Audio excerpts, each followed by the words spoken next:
Bago ang bukang liwayway, bago ang mga bituin, mga dagat, o maging ang hininga ng hangin, mayroon lamang ang kawalan ng kabuluhan.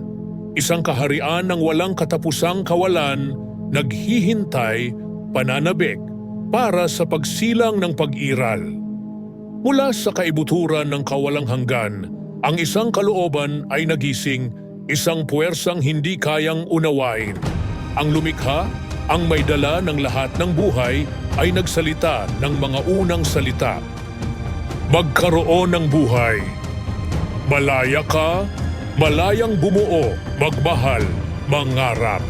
Ngunit alamin ito, bawat pagpipilian ay humuhubog sa mundo.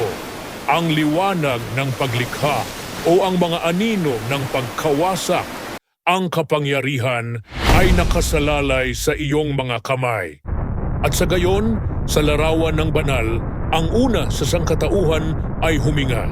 Sa mga pusong nag-aalab ng kuryosidad at mga kaluluwang nakalaan para sa kadakilaan, binigyan sila ng regalo, ang kaloobang piliin ang kanilang landas. Sa bawat bukang liwayway, ang sangkatauhan ay lumago. Gumawa sila ng mga kababalaghan na umaantig sa kalangitan, nagsulat ng mga kwentong umaalingaw-ngaw sa paglipas ng panahon at naghanap ng mga misteryo sa kabila ng mga bituin. Ngunit may malaking kapangyarihan. Dumating ang mga malalaking pagsubok.